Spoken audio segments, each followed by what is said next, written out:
ಬಂಧುಗಳೇ ನಮಸ್ಕಾರ, ಹೇಗಿದ್ರೆ ನೀವೆಲ್ಲರೂ? ನಾನು ಸುಬ್ರಹ್ಮಣ್ಯ ಎಸ್ ಹಂಡಿಗೆ. ಬಂಧುಗಳೇ, ಒಂದು ಕ್ಷೇತ್ರದ ಉಪಚುನಾವಣೆ ಇಡೀ ದೇಶದ ಗಮನ ಸೆಳೆತಾ ಇತ್ತು. ಚುನಾವಣೆಯ ಫಲಿತಾಂಶಕ್ಕೋಸ್ಕರ ಸಾಕಷ್ಟು ಮಂದಿ ಕಾಯ್ತಾ ಇದ್ರು, ನಾನು ಕೂಡ ಕಾಯ್ತಾ ಇದ್ದೆ ರಿಸಲ್ಟ್ ಯಾವ ರೀತಿಯಾಗಿರಬಹುದು ಅಂತ ಹೇಳಿ. ಈ ಪರಿಯಾದಂಥ ಕುತೂಹಲಕ್ಕೆ ಕಾರಣ ಏನಪ್ಪಾ ಅಂದ್ರೆ, ಒಂದು ಕಡೆ ಪ್ರಚಾರ ಹೇಗಿತ್ತು ಅಂದ್ರೆ ಅದೇ ಜಾತಿ ವಿಚಾರ, ಧರ್ಮದ ವಿಚಾರ, ಧಾರ್ಮಿಕ ವಿಚಾರ, ಇಂಥದ್ದೇ ವಿಚಾರಗಳ ಮೂಲಕ ಪ್ರಚಾರವನ್ನ ಮಾಡಿ ಜನರ ಗಮನ ಸೆಳೆಯುವಂತ ಪ್ರಯತ್ನ ಮಾಡಲಾಗಿತ್ತು. ಇನ್ನೊಂದು ಕಡೆಯಿಂದ ಅದಕ್ಕೆ ವಿರುದ್ಧವಾಗಿ ಕೇವಲ ಅಭಿವೃದ್ಧಿ ವಿಚಾರಗಳು ಮಾತ್ರ ಚರ್ಚೆಯಲ್ಲಿದ್ವು ಅಥವಾ ಚುನಾವಣಾ ಪ್ರಚಾರದ ಸರಕಾಗಿತ್ತು. ಯಾವ ವಿಚಾರವನ್ನು ಪ್ರಸ್ತಾಪ ಮಾಡ್ತಾ ಇದ್ರು ಅಂದ್ರೆ, ಉದ್ಯೋಗಕ್ಕೆ ಸಂಬಂಧಪಟ್ಟ ಹಾಗೆ, ಶಿಕ್ಷಣಕ್ಕೆ ಸಂಬಂಧಪಟ್ಟ ಹಾಗೆ, ಜನ ವಲಸೆ ಹೋಗೋದನ್ನ ತಡಿತೀವಿ ಎನ್ನುವಂಥ ವಿಚಾರ, ಯಾವುದೋ ಒಳಚರಂಡಿ ಸಮಸ್ಯೆ, ವಿದ್ಯುತ್ ಸಮಸ್ಯೆ, ನೀರಿನ ಸಮಸ್ಯೆ, ಗಲ್ಲಿ ಗಲ್ಲಿಯ ಸಮಸ್ಯೆಯನ್ನ ಚುನಾವಣಾ ಪ್ರಚಾರದ ಸಂದರ್ಭದಲ್ಲಿ ಜನರ ಮುಂದೆ ಇಡಲಾಗಿತ್ತು. ಹೀಗಾಗಿ ಸಹಜವಾಗಿ ಕುತೂಹಲ ಇತ್ತು. ಜನ ಈ ಸಾಂಪ್ರದಾಯಿಕ ಶೈಲಿಯ ಪ್ರಚಾರ ಇತ್ತಲ್ಲ, ಜಾತಿ ಧರ್ಮ, ಅದಕ್ಕೆ ಮನ್ನಣೆ ಕೊಡ್ತಾರಾ ಅಥವಾ ಅಭಿವೃದ್ಧಿ ವಿಚಾರಗಳನ್ನ ಜನರ ಮುಂದೆ ಇಟ್ಟಿದ್ದಾರಲ್ಲ ಅದಕ್ಕೆ ಮನ್ನಣೆಯನ್ನ ಕೊಡ್ತಾರಾ ಅಂತ ಹೇಳಿ. ಅಂತಿಮವಾಗಿ ಇದೀಗ ಫಲಿತಾಂಶ ಪ್ರಕಟ ಆಗಿದೆ. ಜನ ಹಳೆಯ ಸಾಂಪ್ರದಾಯಿಕ ಶೈಲಿ ಇತ್ತಲ್ಲ ಅದನ್ನ ಗುಡಿಸಿ ಬದಿಗೆ ಹಾಕಿದ್ದಾರೆ. ಇದು ಬೇಡ ನಮಗೆ, ನಾವೇನೋ ಒಂದು ಬದಲಾವಣೆಯನ್ನ ಬಯಸ್ತಾ ಇದ್ದೀವಿ ಎನ್ನುವಂತ ರೀತಿಯಲ್ಲಿ ಆ ಪ್ರಕಾರವಾಗಿ ಹೊಸ ಶೈಲಿಯ ಪ್ರಚಾರಕ್ಕೆ ಇದೀಗ ಜನ ಮನ್ನಣೆಯನ್ನ ಕೊಟ್ಟಿದ್ದಾರೆ. ಆ ಕಾರಣಕ್ಕಾಗಿ ಚುನಾವಣಾ ಫಲಿತಾಂಶ ಗಮನ ಸೆಳೆತಾ ಇದೆ. ಏನು ಎತ್ತ ಕಂಪ್ಲೀಟ್ ಡೀಟೇಲ್ ಅನ್ನ ಗಮನಿಸ್ತಾ ಹೋಗೋಣ. ನಾವು ನೀವೆಲ್ಲರೂ ಕೂಡ ಗಮನಿಸಲೇಬೇಕಾಗಿರುವಂತ ವಿಚಾರ ಇದು. IPS ಕೇವಲ ಒಂದು ಹುದ್ದೆಯಲ್ಲ, ಅದು ನಿಮ್ಮ ಬದುಕಿನ ದೊಡ್ಡ ಕನಸು. ಈ ಕನಸನ್ನ ನನಸಾಗಿಸಲು ಬೆಂಗಳೂರಿನ ಮಲ್ಲತ್ತಹಳ್ಳಿಯಲ್ಲಿ ಸಜ್ಜಾಗಿದೆ IAS ಜ್ಞಾನಿ.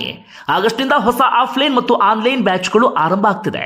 ಪ್ರಿಲಿಮ್ಸ್, ಮೈನ್ಸ್ ಮತ್ತು ಇಂಟರ್ವ್ಯೂಗೆ ಸಂಪೂರ್ಣ ಮಾರ್ಗದರ್ಶನ, ದಿನನಿತ್ಯ ಆನ್ಸರ್ ರೈಟಿಂಗ್ ಪ್ರಾಕ್ಟೀಸ್, ವೈಯಕ್ತಿಕ ಮೆಂಟರಿಂಗ್, ಹಾಗೆ ಕನ್ನಡ ಮತ್ತು ಆಂಥ್ರೋಪಾಲಜಿ ಆಪ್ಷನಲ್ ಸೌಲಭ್ಯ. ಸ್ಮಾರ್ಟ್ ಡಿಜಿಟಲ್ ಕ್ಲಾಸ್ ರೂಮ್ಗಳು, ಸ್ಟಡಿಗಾಗಿ ಫ್ರೀ ವೈಫೈ, ನಿಮ್ಮ ಬಜೆಟ್ಗೆ ತಕ್ಕಂತ ಅಫೋರ್ಡಬಲ್ ಫೀಸ್ ಸ್ಟ್ರಕ್ಚರ್, ಕಡಿಮೆ ಖರ್ಚಿನಲ್ಲಿ ಗುಣಮಟ್ಟದ ಶಿಕ್ಷಣ. ವಿಕಲಚೇತನ ವಿದ್ಯಾರ್ಥಿಗಳಿಗೆ 40% ರಿಯಾಯಿತಿ ಇದೆ. ಕೆಲವೇ ಸೀಟುಗಳು ಲಭ್ಯ. ನಿಮ್ಮ ಗೆಲುವಿನ ಪಯಣ ಇಂದೇ ಶುರುವಾಗಲಿ. ಹೆಚ್ಚಿನ ಮಾಹಿತಿಗೆ ಈಗಲೇ ಕರೆ ಮಾಡಿ. ಬಂಧುಗಳೇ, 3 ಕ್ಷೇತ್ರಗಳ ಉಪಚುನಾವಣಾ ಫಲಿತಾಂಶ ಇವತ್ತು ಪ್ರಕಟ ಆಗೋದಿತ್ತು. ಒಂದು ಗುಜರಾತ್ನ ಮಂಜಲ್ಪುರ್ ವಿಧಾನಸಭಾ ಕ್ಷೇತ್ರ, ಮತ್ತೊಂದು ಮಧ್ಯಪ್ರದೇಶದ ದಾಟಿಯಾ ವಿಧಾನಸಭಾ ಕ್ಷೇತ್ರ, ಮತ್ತೊಂದು ಇಡೀ ದೇಶದ ಗಮನ ಸೆಳೆದಂತ ಬಿಹಾರದ ಬಂಕಿಪುರ ವಿಧಾನಸಭಾ ಕ್ಷೇತ್ರ. ಆ 2 ವಿಧಾನಸಭಾ ಕ್ಷೇತ್ರಗಳಲ್ಲಿ ಬಿಜೆಪಿಯ ಶಾಸಕರಿದ್ರು, ಬಿಜೆಪಿಯ ಭದ್ರಕೋಟೆ ಅಂತ ಕರೆಸ್ಕೊಳ್ತಾ ಇತ್ತು. ಒಂದು ವಿಧಾನಸಭಾ ಕ್ಷೇತ್ರದಲ್ಲಿ ಕಾಂಗ್ರೆಸ್ನ ಶಾಸಕರಿದ್ರು. ಆ 3ರಲ್ಲಿ ಇದೀಗ ಬಿಜೆಪಿ ಒಂದನ್ನ ಕಳೆದುಕೊಂಡಿದೆ, ಒಂದರಲ್ಲಿ ಗೆಲುವನ್ನ ಸಾಧಿಸಿದೆ. ಕಾಂಗ್ರೆಸ್ ಒಂದು ಕಡೆಯಿಂದ ಗೆಲುವನ್ನ ಕಂಡಿದೆ. ಆದ್ರೆ ಒಂದು ಕ್ಷೇತ್ರದಲ್ಲಿ ಬಿಜೆಪಿ ಸೋತಿದೆಯಲ್ಲ, ಅದು ಬಿಜೆಪಿಯ ಭದ್ರಕೋಟೆ. ಹೀಗಾಗಿ ಅದನ್ನ ಬಿಜೆಪಿ ಅತಿ ದೊಡ್ಡ ಮುಖಭಂಗ ಎನ್ನುವ ರೀತಿಯಲ್ಲಿ ಹೇಳಲಾಗ್ತಿದೆ. ಅದು ಏನೇನು ಅಂತ ಗಮನಿಸ್ತಾ ಹೋಗೋಣ. ಈಗ ಗುಜರಾತ್ನ ಮಂಜಲ್ಪುರದಲ್ಲಿ ಬಿಜೆಪಿ MLA ದೊಡ್ಡ ಅಂತರದಿಂದ ಗೆಲುವನ್ನು ಸಾಧಿಸಿದ್ದಾರೆ. ಅಲ್ಲಿ ಶಾಸಕರು ನಿಧಾನರಾಗಿದ್ರು, ಆ ಕಾರಣಕ್ಕಾಗಿ ತೆರವಾಗಿತ್ತು. ಮಧ್ಯಪ್ರದೇಶದ ದಾಟಿಯಾ, ಅಲ್ಲಿ ಕಾಂಗ್ರೆಸ್ನ ಶಾಸಕರಿದ್ರು, ಅವರಿಗೆ ಯಾವುದೊಂದು ಕೇಸ್ನಲ್ಲಿ, ಚೀಟಿಂಗ್ ಕೇಸ್ನಲ್ಲಿ ಶಿಕ್ಷೆ ಪ್ರಕಟ ಆಗಿತ್ತು. ಹೀಗಾಗಿ ಶಾಸಕ ಸ್ಥಾನ ಕಳ್ಕೊಂಡಿದ್ರು. ಈಗ ಅಲ್ಲಿ ಕಾಂಗ್ರೆಸ್ನ ಅಭ್ಯರ್ಥಿಯೇ ಅಲ್ಲಿ ಭರ್ಜರಿಯಾದಂತ ಗೆಲುವನ್ನು ಸಾಧಿಸಿದ್ದಾರೆ. ಒಂದು ಕಡೆ ಬಿಜೆಪಿ, ಒಂದು ಕಡೆಯಿಂದ ಕಾಂಗ್ರೆಸ್. ಆಯ್ತಾ, 2 ವಿಧಾನಸಭಾ ಕ್ಷೇತ್ರಗಳನ್ನು ಹೆಚ್ಚಿನ ಗಮನ ಸೆಳೆದಿರಲಿಲ್ಲ. ಅಲ್ಲಿ ಅವರವರ ಪಕ್ಷದವ್ರು ಗೆಲ್ತಾರೆ ಅನ್ನೋದು ಎಲ್ಲರಿಗೂ ಕೂಡ ಗೊತ್ತಿತ್ತು. ಈಗ ನಾನು ಮಾತನಾಡೋದು ಕೊಟ್ಟಿರೋದು ಬಿಹಾರದ ಬಂಕಿಪುರ ವಿಧಾನಸಭಾ ಕ್ಷೇತ್ರ. ಬಿಹಾರದ ಬಿಹಾರದ ರಾಜಧಾನಿ ಪಾಟ್ನಾ ಇದೆಯಲ್ಲ, ಪಾಟ್ನಾದ ಹೃದಯ ಭಾಗದಲ್ಲಿ ಇರುವಂತ ಬಂಕಿಪುರ ವಿಧಾನಸಭಾ ಕ್ಷೇತ್ರ.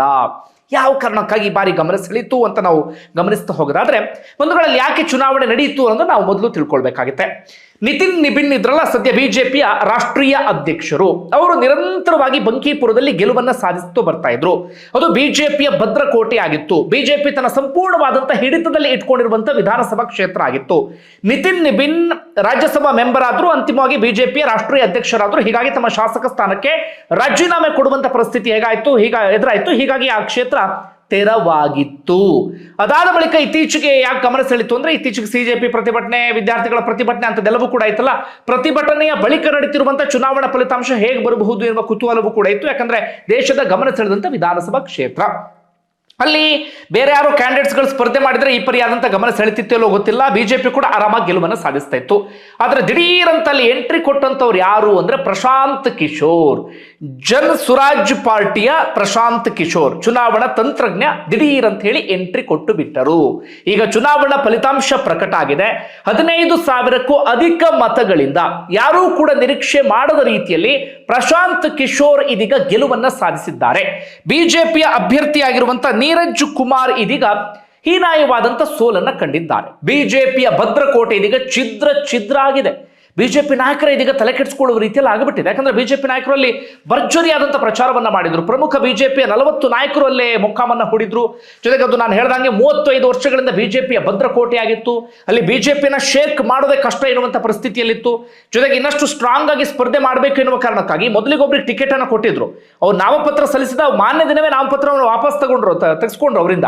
ಅದಾದ ಬಳಿಕ ನೀರಜ್ ಕುಮಾರ್ ಎನ್ನುವಂಥ ವ್ಯಕ್ತಿಗೆ ಅಲ್ಲಿ ಟಿಕೆಟ್ ಅನ್ನು ಕೊಟ್ಟರು. ಬಿಜೆಪಿ ಎಲ್ಲಾ ರೀತಿಯಲ್ಲೂ ಕೂಡ ಸಿದ್ಧತೆ ಮಾಡ್ಕೊಂಡಿತ್ತು. ಯಾವುದೇ ಕಾರಣಕ್ಕೂ ನಮಗೆ ಇಲ್ಲಿ ಮುಖಭಂಗ ಆಗಬಾರದು, ಯಾವುದೇ ಕಾರಣಕ್ಕೂ ನಮಗೆ ಹಿನ್ನಡೆ ಆಗಬಾರದು ಎನ್ನುವಂತ ರೀತಿಯಲ್ಲಿ. ಆದ್ರೆ ಅಂತಿಮವಾಗಿ ಬಿಜೆಪಿಗೆ ಅಲ್ಲಿ ಹಿನ್ನಡೆ ಆಯಿತು. ಈಗ ಪ್ರಶಾಂತ್ ಕಿಶೋರ್ ಅಲ್ಲಿ ಗೆಲುವನ್ನ ಸಾಧಿಸಿದ್ದಾರೆ. ಪ್ರಶಾಂತ್ ಕಿಶೋರ್ ಚುನಾವಣಾ ತಂತ್ರಗಾರಿಕೆಯಲ್ಲಿ ಸ್ವತಃ ಅವರಿಗೆ ಯಶಸ್ಸನ್ನ ಕೊಟ್ಟಿದೆ. ಏನು ಪ್ರಶಾಂತ್ ಕಿಶೋರ್ ಸಣ್ಣದಂತ ಹಿನ್ನೆಲೆ ಏನು, ಅದಾದ ಬಳಿಕ ಇಲ್ಲಿ ಯಾವ ರೀತಿ ಗೆಲುವನ್ನ ಕಂಡ್ರು, ಜನ ಯಾಕೆ ಅವರು ಕೈ ಹಿಡಿದ್ರು, ಆ ವಿಚಾರವನ್ನು ಗಮನಿಸ್ತಾ ಹೋಗೋಣ. ಬಂಧುಗಳು, ನಿಮ್ಮೆಲ್ಲರಿಗೂ ಕೂಡ ಗೊತ್ತಿರುವ ಹಾಗೆ ಪ್ರಶಾಂತ್ ಕಿಶೋರ್ ಚುನಾವಣಾ ತಂತ್ರಜ್ಞ. ಮೊದಲು ಒಂದು ಒಳ್ಳೆ ಕೆಲಸ, ಆರಾಮಾದಂತ ಲೈಫ್ ಲೀಡ್ ಮಾಡ್ತಾ ಇದ್ರು.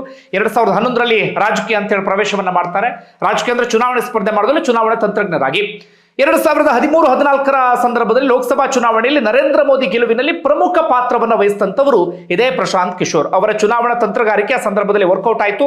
ಆ ಕಾರಣಕ್ಕಾಗಿ ಪ್ರಶಾಂತ್ ಕಿಶೋರ್ ಹೆಸರು ಬಹಳ ದೊಡ್ಡ ಮಟ್ಟಿಗೆ ದೇಶಾದ್ಯಂತ ಪ್ರಖ್ಯಾತಿಯನ್ನು ಪಡೆಯಿತು. ಯಾಕಂದ್ರೆ UPA 2 ಬಾರಿ ಅಧಿಕಾರವನ್ನು ಹಿಡಿದಿತ್ತು. ಮನಮೋಹನ್ ಸಿಂಗ್ ಪ್ರಧಾನಿ ಆಗಿದ್ದು ನಿಮ್ಗೆ ಗೊತ್ತಿರುವ ಹಾಗೆ. ಅದಾದ ಬಳಿಕ ನರೇಂದ್ರ ಮೋದಿ ಮುಖ್ಯಮಂತ್ರಿ ಆಗಿದ್ದಂತಹ ವ್ಯಕ್ತಿ ಪ್ರಧಾನಮಂತ್ರಿ ಫೇಸ್ ಎನ್ನುವ ರೀತಿಯಲ್ಲಿ ಗುಡಿಸ್ಕೊಂಡ್ರು. ಆ ಸಂದರ್ಭದಲ್ಲಿ ಅವರು ಭರ್ಜರಿಯಾದಂಥ ಗೆಲುವನ್ನು ಸಾಧಿಸಿದ್ರು. ಅದರ ಹಿಂದೆ ಇದ್ದಂಥವ್ರು ಯಾರು ಅಂತ ಹೇಳಿ ಚರ್ಚೆ ಆದಾಗ ಅದು ಪ್ರಶಾಂತ್ ಕಿಶೋರ್ ಹೆಸರು ಮುನ್ನೆಲೆಗೆ ಬಂತು. ಅದಾದ ಬಳಿಕ 2015ರಲ್ಲಿ ಬಿಹಾರದಲ್ಲಿ ಅವರು ಚುನಾವಣಾ ತಂತ್ರಗಾರಿಕೆ ಮಾಡ್ತಾರೆ. ಅಲ್ಲೂ ಕೂಡ ಅವರ ತಂತ್ರಗಾರಿಕೆ ಯಶಸ್ಸಾಗುತ್ತೆ. ಆಗ ಮಹಾಗಠಬಂಧನ್ ಗೆಲುವು ಸಾಧಿಸುತ್ತೆ. ಪಂಜಾಬ್ನಲ್ಲಿ 2017ರಲ್ಲಿ ಕಾಂಗ್ರೆಸ್ ಪರವಾಗಿ ಆಗ ಕಾಂಗ್ರೆಸ್ ವಿನ್ ಆಗುತ್ತೆ. ಆಂಧ್ರದಲ್ಲಿ 2019ರಲ್ಲಿ ಜಗನ್ಮೋಹನ್ ರೆಡ್ಡಿಯ YSRCP ಅಲ್ಲಿ ಗೆಲುವಾಗುತ್ತೆ. ಡೆಲ್ಲಿಲಿ 2020 ಆಪ್ ಪರವಾಗಿ ಅಲ್ಲೂ ಕೂಡ ಗೆಲುವಾಗುತ್ತೆ. ವೆಸ್ಟ್ ಬೆಂಗಾಲ್ 2021 ಆಗ TMC ಗೆಲುವಾಗುತ್ತೆ. ತಮಿಳುನಾಡು 2021 DMK, ಆಗ DMK ವಿನ್ ಆಗುತ್ತೆ ಪ್ರಶಾಂತ್ ಕಿಶೋರ್ ಚುನಾವಣಾ ತಂತ್ರಜ್ಞರಿಂದ ಕಾರಣಕ್ಕಾಗಿ. ಒಂದೆರಡು ಕಡೆ ಸೋತ್ರು. ಇಲ್ಲಿ UPಯಲ್ಲಿ ನಿಂತ್ಕೊಂಡಿದ್ರು, ಅಂದ್ರೆ ಕಾಂಗ್ರೆಸ್ ಪರವಾಗಿ ಇದು ಮಾಡಿದ್ರು ಚುನಾವಣಾ ತಂತ್ರಗಾರಿಕೆ, ಅಲ್ಲಿ ಯಶಸ್ಸನ್ನ ಕಾಣಲಿಲ್ಲ. ಅದಾದ ಬಳಿಕ ಉತ್ತರಾಖಂಡ್ನಲ್ಲಿ ಮಾಡಿದ್ರು, ಅಲ್ಲೂ ಕೂಡ ಯಶಸ್ಸನ್ನ ಕಾಣಲಿಲ್ಲ. ಆದ್ರೆ 90% ಅವರಿಗೆ ವಿನ್ನಿಂಗ್ ರೇಟ್ ಇತ್ತು ಅಥವಾ ಸಕ್ಸಸ್ ರೇಟ್ ಇತ್ತು. ಅವರೆಲ್ಲೆಲ್ಲಿ ಚುನಾವಣಾ ತಂತ್ರಜ್ಞಾನಿಕೆ ಮಾಡ್ತಾರೆ ಅಲ್ಲೆಲ್ಲ ಕಡೆಗಳಲ್ಲೂ ಕೂಡ ಯಶಸ್ಸನ್ನ ಕಾಣ್ತಾ ಇದ್ರು ಪ್ರಶಾಂತ್ ಕಿಶೋರ್.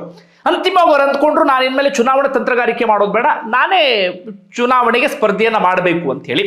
ಹೀಗಾಗಿ ಜನ್ ಸುರಾಜ್ ಅಂತ ಹೇಳಿ ಒಂದು ಪಾದಯಾತ್ರೆಯನ್ನು ಶುರು ಮಾಡ್ತಾರೆ ಬಿಹಾರದಲ್ಲಿ. ತಕ್ಕ ಮಟ್ಟಿಗೆ ಯಶಸ್ಸನ್ನ ಕಾಣುತ್ತೆ. ಅದಾದ ಬಳಿಕ ಅದನ್ನೇ ರಾಜಕೀಯ ಪಕ್ಷವಾಗಿ ರೂಪುಗೊಳಿಸ್ತಾರೆ. ಬೈ ಎಲೆಕ್ಷನ್ ನಲ್ಲಿ ಸ್ಪರ್ಧೆಯನ್ನ ಮಾಡ್ತಾರೆ. ಆ ಸಂದರ್ಭದಲ್ಲಿ ತಕ್ಕ ಮಟ್ಟಿಗೆ ಗೆಲುವು ಸಿಗದೇ ಇದ್ರೂ ಕೂಡ ವೋಟಿಂಗ್ ಪರ್ಸೆಂಟೇಜ್ ಪರವಾಗಿಲ್ಲ ಎನ್ನುವ ರೀತಿಯಲ್ಲಿ ಇರುತ್ತೆ. ಆದ್ರೆ ಕಳೆದ ಬಾರಿ ನಡೆದಂತ ವಿಧಾನಸಭಾ ಚುನಾವಣೆಗೆ 238 ವಿಧಾನಸಭಾ ಕ್ಷೇತ್ರಗಳಿಗೂ ಕೂಡ ಅಭ್ಯರ್ಥಿಯನ್ನ ಕಣಕ್ಕಿಳಿಸ್ತಾರೆ. ಆದ್ರೆ ಪ್ರಶಾಂತ್ ಕಿಶೋರ್ ಸ್ಪರ್ಧೆಯನ್ನ ಮಾಡೋದಿಲ್ಲ. ಆದ್ರೆ ಅವ್ರು ಅಂದ್ಕೊಂಡಿದ್ದೆಲ್ಲವೂ ಕೂಡ ಉಲ್ಟಾ ಪಲ್ಟಾ ಆಗುತ್ತೆ. ಒಂದೇ ಒಂದು ಸ್ಥಾನವನ್ನು ಗೆಲ್ಲೋದಕ್ಕೆ ಸಾಧ್ಯ ಆಗಲ್ಲ. ವೋಟಿಂಗ್ ಪರ್ಸೆಂಟೇಜ್ ಕೇವಲ 3% ಮಾತ್ರ. ಯಾವುದೇ ರೀತಿಯಲ್ಲೂ ಕೂಡ ಪೈಪೋಟಿಯನ್ನು ಒಡ್ಡೋದಕ್ಕೆ ಸಾಧ್ಯವೇ ಆಗೋದಿಲ್ಲ. ಬಹುತೇಕರು ಅಂದ್ಕೊಂಡಿದ್ರು ಪ್ರಶಾಂತ್ ಕಿಶೋರ್ ಅವರ ರಾಜಕೀಯ ಯಾತ್ರೆ ಇಲ್ಲಿಗೆ ಮುಗಿದು ಹೋಯಿತು, ಇನ್ನು ಮುಂದೆ ಏನೂ ಮಾಡೋದಕ್ಕೆ ಸಾಧ್ಯ ಆಗೋದಿಲ್ಲ ಎನ್ನುವಂತ ರೀತಿಯಲ್ಲಿ. ಅದಾದ ಬಳಿಕ ಯಾರು ಕೂಡ ನಿರೀಕ್ಷೆ ಮಾಡದ ರೀತಿಯಲ್ಲಿ ಪ್ರಶಾಂತ್ ಕಿಶೋರ್ ಬೈ ಎಲೆಕ್ಷನ್ಗೆ ಸ್ಪರ್ಧೆಯನ್ನ ಮಾಡಿದ್ರು. ಯಾಕೆ ಯಾರು ನಿರೀಕ್ಷೆಯನ್ನ ಮಾಡಿರಲಿಲ್ಲ ಅಂದ್ರೆ ಬಂಕೀಪುರ ಅನ್ನೋದು ಅಷ್ಟು ಸುಲಭ ಆಗಿರಲಿಲ್ಲ. ಅದು ಬಿಜೆಪಿಯ ಭದ್ರಕೋಟೆ ಆಗಿತ್ತು. ಜೊತೆಗೆ ಈ ಬಾರಿ ಹಿಂದೆ ನಿತೀಶ್ ಕುಮಾರ್ ಅಲ್ಲಿ ಮುಖ್ಯಮಂತ್ರಿ ಆಗಿದ್ದಂಥವರು JDUನಿಂದ. ಆದರೆ ಈಗ ನಿಮಗೆ ಗೊತ್ತಿರುವ ಹಾಗೆ ನಿತೀಶ್ ಕುಮಾರ್ ಅವರನ್ನ ಕೆಳಗಿಳಿಸಿ ಅವರ ಅಲಯನ್ಸ್ ಆಗಿದ್ದಂಥ ಬಿಜೆಪಿಯಲ್ಲಿ ಮುಖ್ಯಮಂತ್ರಿ ಸ್ಥಾನವನ್ನು ಪಡೆದಿದೆ. ಸಾಮ್ರಾಟ್ ಚೌಧರಿ ಸದ್ಯಲ್ಲಿ ಮುಖ್ಯಮಂತ್ರಿ. ಬಿಜೆಪಿಯ ಹವಾ ಕೂಡ ವಿಪರೀತವಾಗಿತ್ತು. ಜೊತೆಗೆ ಬಿಜೆಪಿ ರಾಷ್ಟ್ರೀಯ ಅಧ್ಯಕ್ಷರಿಂದ ತೆರವಾದಂಥ ಸ್ಥಾನ ಅದು. ಪ್ರಶಾಂತ್ ಕಿಶೋರ್ ಒಂದು ಚಾಲೆಂಜ್ ಅನ್ನ ಮಾಡ್ತಾರೆ, ನಾನು ಸ್ಪರ್ಧೆಗೆ ಒಡ್ಡಿಕೊಳ್ಳಬೇಕು, ಹೀಗಾಗಿ ಕಠಿಣವಾದಂಥ ಕ್ಷೇತ್ರವನ್ನೇ ನಾನು ಆಯ್ಕೆ ಮಾಡಿಕೊಂಡಿದ್ದೇನೆ ಎನ್ನುವ ರೀತಿಯಲ್ಲಿ ಪ್ರಶಾಂತ್ ಕಿಶೋರ್ ಆ ಕ್ಷೇತ್ರವನ್ನ ಆಯ್ಕೆ ಮಾಡ್ಕೊಳ್ತಾರೆ. ಅದೇ ರೀತಿಯಲ್ಲಿ ಅವರ ಚುನಾವಣಾ ಪ್ರಚಾರ ನಡೆದ ಸಂದರ್ಭದಲ್ಲೂ ಕೂಡ ಜನ ಅಂದ್ಕೊಂಡಿದ್ರು ಗೆಲುವು ಕಷ್ಟ ಎನ್ನುವ ರೀತಿಯಲ್ಲಿ. ಯಾಕಂದ್ರೆ ಸಾಂಪ್ರದಾಯಿಕ ಪ್ರಚಾರದ ಶೈಲಿಯಿಂದ ಅವರು ಹೊರಗಡೆ ಬಂದುಬಿಟ್ಟಿದ್ರು. ನಾನು ಆಗ್ಲೇ ಆರಂಭದಲ್ಲಿ ಹೇಳಿದ ಹಾಗೆ ಪದೇ ಪದೇ ಅವರು ಪ್ರಸ್ತಾಪ ಮಾಡ್ತಾ ಇದ್ದು, ಬಿಹಾರದ ಜನ ಕರ್ನಾಟಕ ಸೇರಿದಂತೆ ಸಾಕಷ್ಟು ಕಡೆಗಳಿಗೆ ವಲಸೆ ಹೋಗ್ತಿದ್ದಾರೆ, ಬೆಂಗಳೂರು ಸೇರಿದಂತೆ ತುಂಬಾ ಕಡೆಗಳಲ್ಲಿ ಹೋಗ್ತಿದ್ದಾರೆ. ಯಾಕಂದ್ರೆ ಇಲ್ಲಿ ಕೆಲಸ ಅವರಿಗೆ ಸಿಗ್ತಾ ಇಲ್ಲ, ಉದ್ಯೋಗ ಸೃಷ್ಟಿಸುವ ಕುರಿತಾಗಿ ಯಾರು ಕೂಡ ಮಾತಾಡ್ತಾ ಇಲ್ಲ, ಎಜುಕೇಶನ್ ಬಗ್ಗೆ ಯಾರು ಕೂಡ ಮಾತಾಡ್ತಾ ಇಲ್ಲ, ಬೇರೆ ಅಭಿವೃದ್ಧಿ ಚಟುವಟಿಕೆಗಳ ಬಗ್ಗೆಯೂ ಕೂಡ ಯಾರು ಮಾತಾಡ್ತಾ ಇಲ್ಲ ಅಂತ ಹೇಳಿ ಅವರು ಚುನಾವಣಾ ಪ್ರಚಾರವನ್ನ ಮಾಡೋದಕ್ಕೆ ಶುರು ಮಾಡ್ಕೊಳ್ತಾರೆ. ಹೇಗಿತ್ತು ಅವ್ರ ತಂತ್ರಗಾರಿಕೆ ಅಂದ್ರೆ ಪ್ರತಿ ಗಲ್ಲಿಗೂ ಕೂಡ ರೀಚ್ ಆಗುವಲ್ಲಿ ಯಶಸ್ವಿ ಆದ್ರು, ಪ್ರತಿ ಮನೆಗೂ ಕೂಡ ರೀಚ್ ಆಗುವಲ್ಲಿ ಯಶಸ್ವಿ ಆದ್ರು. ದೊಡ್ಡ ತಂಡವನ್ನ ಕಟ್ಕೊಂಡು ಹೋಗ್ತಾ ಇರಲಿಲ್ಲ. ದೊಡ್ಡ ಮಟ್ಟಿಗಿನ ಕ್ಯಾನ್ವಾಸ್, ದೊಡ್ಡ ಮಟ್ಟಿಗಿನ ಇದು ಯಾವುದು ಕೂಡ ಕಾಣಿಸ್ತಾ ಇರಲಿಲ್ಲ. ಸಣ್ಣದಾಗಿರುವಂತ ಒಂದು ತಂಡವನ್ನ ಮಾಡ್ಕೊಂಡು ಗಲ್ಲಿಗೆ ನುಗ್ಗೋದಿಕ್ಕೆ ಶುರು ಮಾಡ್ಕೊಂಡ್ರು. ಅಲ್ಲಿ ಜನರಿಗೆ ನೀಟಾಗಿ ಮನವರಿಕೆ ಮಾಡಿಕೊಡೋದಕ್ಕೆ ಆರಂಭಿಸಿ ಬಿಟ್ರು. ಜಾತಿ ವಿಚಾರ ಪ್ರಸ್ತಾಪ ಮಾಡಿ, ಧರ್ಮದ ವಿಚಾರ ಪ್ರಸ್ತಾಪ ಮಾಡಿ, ಧಾರ್ಮಿಕ ವಿಚಾರವನ್ನು ಪ್ರಸ್ತಾಪ ಮಾಡಿ ಯಾರ ಹೊಟ್ಟೆಯೂ ಕೂಡ ತುಂಬೋದಿಲ್ಲ. ಅದರಿಂದ ಇನ್ಯಾರೋ ಲಾಭ ಮಾಡ್ಕೊಳ್ತಿದ್ದಾರೆ, ಅದರಿಂದ ಇನ್ಯಾರಿಗೂ ಪ್ರಯೋಜನ ಆಗ್ತಾ ಇದೆ. ನೀವು ಇದ್ದ ರೀತಿಯಲ್ಲೇ ಇದ್ದೀರಿ. ನೀವು ಬದಲಾಗಬೇಕು ಅಂತ ಆದರೆ ನಿಮ್ಮ ಒಳಚರಂಡಿ ಸರಿಯಾಗಬೇಕು, ನಿಮ್ಮ ಪ್ರತಿ ಮನೆಗೆ ನೀರು ಬರಬೇಕು, ಪ್ರತಿ ಮನೆಗೆ ವಿದ್ಯುತ್ ಬರಬೇಕು, ನಿಮ್ಮ ಮಕ್ಕಳಿಗೆ ಎಜುಕೇಶನ್ ಸಿಗಬೇಕು, ಎಜುಕೇಶನ್ ಸಿಕ್ಕ ಆದ ಬಳಿಕ ನಿಮ್ಮ ಮಕ್ಕಳಿಗೆ ಉದ್ಯೋಗ ಸಿಗಬೇಕು. ಇದೆಲ್ಲ ಆಗಬೇಕು ಅಂದ್ರೆ ನೀವೊಂದು ಬದಲಾವಣೆಯನ್ನ ಮಾಡಲೇಬೇಕು. ನೀವು ನಿರಂತರ ಒಂದೇ ಪಕ್ಷಕ್ಕೆ ಅವಕಾಶವನ್ನ ಮಾಡಿಕೊಡ್ತಾ ಇದ್ದೀರಿ, ಇದರಿಂದ ಯಾವ ಪ್ರಯೋಜನ ಆಗಿಲ್ಲ ಅಂತ ಹೇಳಿ ಪ್ರಚಾರವನ್ನ ಮಾಡೋದಕ್ಕೆ ಶುರು ಮಾಡ್ಕೊಳ್ತಾರೆ. ನೋಡ್ತಾ ಇದ್ದ ಹಾಗೆ ಈ ಪ್ರಚಾರ ಗಮನ ಸೆಳೆಯೋದಕ್ಕೆ ಆರಂಭ ಆಗುತ್ತೆ.